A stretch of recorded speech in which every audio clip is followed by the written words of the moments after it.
Hi guys. Oh shit. Hi guys. I'm Adrian, and today's show, The Last of Us. More specifically, The Last of Us Episode 2, Infected. I'm actually really surprised I decided to make a video on Episode 2. I might end up doing all 10, so let's get straight to it. I enjoyed our opening scene in how the doctor only wants to be with her family, knowing what the virus has in store. The doctor legit saw how bad the virus was and said, bomb this hole. They even made the cause of the virus climate change, and I love the practicality behind that. I also like that they kept that same episode structure as in episode 1 and how they present an analytical standpoint toward the virus, and then we get the story we've been waiting for. We also get a deeper look into the infection and how it works. The audience learns that all cordyceps are connected and not just attracted by sound. They have this sort of hive mind wire that can stretch for miles and even goes underground. This is a really cool concept, and I'm really happy the show went this route. Also, want to say the cordyceps virus just looks amazing in terms of its physical growth and how it grows out of the victims and takes them over. It's just really awesome to see from a fellow zombie and TLOU enthusiast. Oh yeah, I'm calling The Last of Us TLOU now. I'm making that a thing. I also like how the physical bite honestly shows the amount of infection. So, like, as you're bit, you can physically see the infection go through the body, like the Tess. That's really cool to see and portrayed on screen and in live action.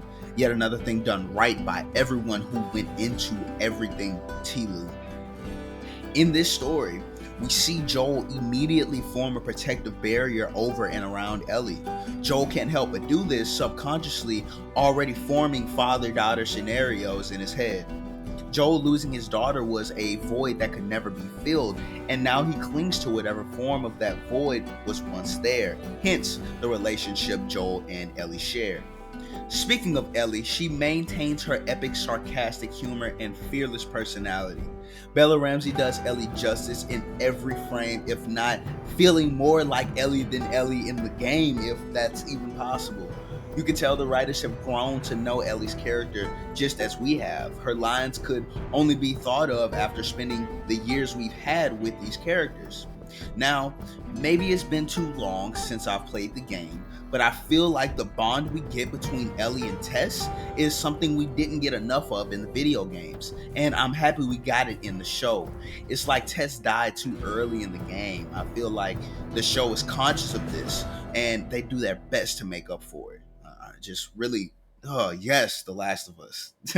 uh, Tess even explains to Ellie that she can still be killed very easily and that she must still follow basic rules of survival. When Ellie's adolescence comes out, it is reflective of all of our zombie apocalypse desires. She highlights everything we like about the oncoming possibility of a zombie apocalypse and the certain freedoms and circumstances present in these situations. Of course, in our heads, we weed out the negativities of the situations we're in and emphasize the positive outcomes and possibilities. Our first clicker fight scene is so heart-wrenching and so well-paced, and I love it. This scene just captures everything TLOU. The lighting and that eerie, lonesome feeling, along with the sound of the clickers to what we know will be impending doom. We get that one faint breath from Ellie and everything pops off. TLOU the series changes the dynamic for most shows I've seen in that it's based on a beloved video game, so we already know the plot, making the tension within the plot anticipated rather than designated. We see Joel's dope ass revolver, and I love how they use the mechanics of the zombies within combat. Fucking love Ellie getting scratched again too. Like, it's sad, it's funny, and it shows how easily it is to not make it in this world. The way the show is set up, we can literally get TLOU stories for the rest of our lives. They've built a universe that is well suited for that.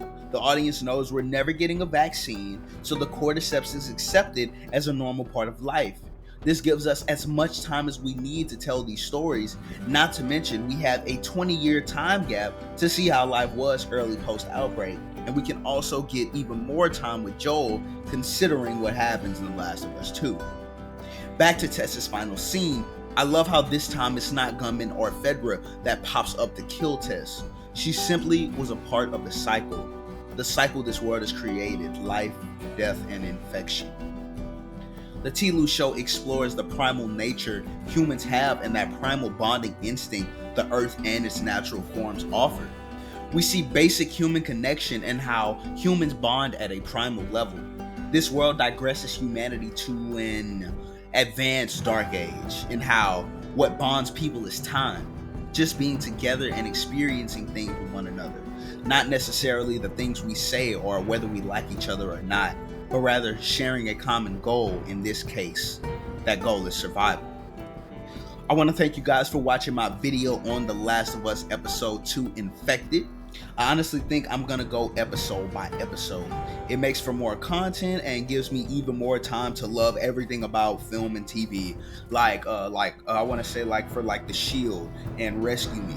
I didn't want to just make one video for the whole series. I would have damn well preferred making analysis for every single episode. I think that would have been way cooler.